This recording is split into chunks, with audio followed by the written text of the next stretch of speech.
Good evening, class. I am Keith Brookins Jackson, and this is my presentation on fingerprints. Fingerprint identification can be traced back to the 17th and 18th century Europe. An English plant morphologist, Nehemiah Grew, drew accurate drawings and descriptions of ridge patterns in fingerprints. In the 1850s, Sir William Herschel discovered the value of fingerprints in identifying people. In the late 1800s, Dr. Henry Faulds recognized the use of fingerprints at crime scenes for apprehending criminals. He passed this information to Francis Galton, who studied how to show how fingerprints are individualized. In 1982 was the first recorded use of fingerprints in a criminal case in Argentina, and in 1903, fingerprint identification came to North America. Before the development of techniques to find latent fingerprints, fingerprints used to be only identified and matched by visual only. Fingerprints taken from people used to be stored using 10-point cards. This is when each fingerprint was inked and rolled into stock cards and stored in drawings. Comparison could only be done if there was a suspect to compare to, as there were too many cards to shift through. Then an integrated automated fingerprint identification system was created. This is a computerized system that directly scans and stores fingerprints on a database. There are over 70 million fingerprints in this system.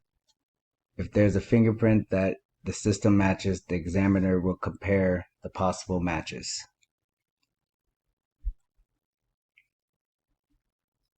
Analysis of fingerprints is done by trained examiners. It can be up to 2 years before an examiner can work by themselves. Examiners also have to go through proficiency testing throughout their career. The examiner will determine if the fingerprint is suitable for comparison before going any further. If it is, the fingerprint will go through ACE-V, analysis, comparison, evaluation, and verification. The analyst step is to determine the fingerprint stability. The compare step examines the fingerprint's pattern and whether they are the same in a known point. The evaluation step is based on examiner's knowledge and experience. And then verification step, a second examiner looks at prints to verify.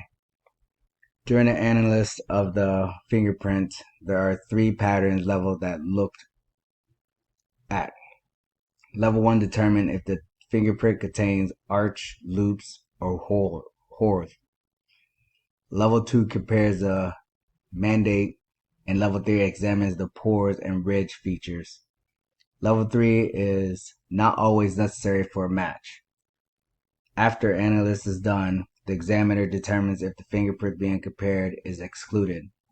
This inconclusive, or there is an identification.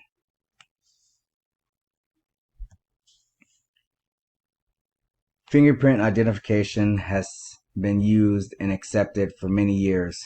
Since DNA analysis, there has been some increase in the fidelity of fingerprint identification.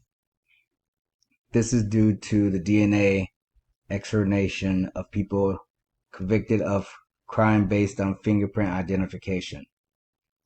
The more people are exonerated, the more fingerprint identification loses its fidelity. One case shows the potential for bias in fingerprints identification. This case of Brandon Mayfield versus United States. Mayfield was arrested for terrorism based on the fingerprint identification match, but the fingerprints were later found to belong to a Algerian national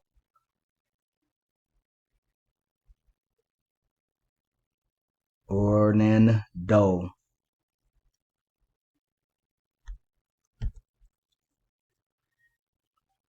Fingerprints can be used in criminal investigations and at trial.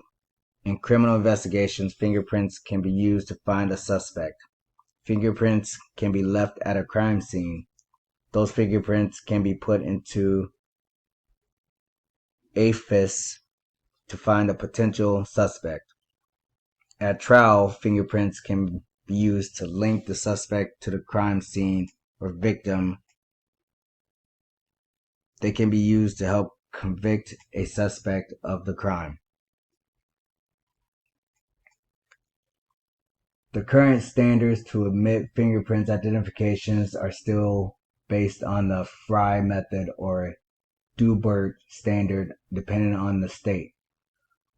For the court that accepts the Fry method, it is generally accepted due to it being accepted in the scientific community, and the ones with the Dubert standard also usually accepted due to the acceptance in the scientific community and the very low incident of erroneous misidentification. There have been a couple cases that have changed the acceptance of forensics experts' testimony at trial. Crawford versus Washington set the precedent. Testimonies were only admissible if the declarant is present.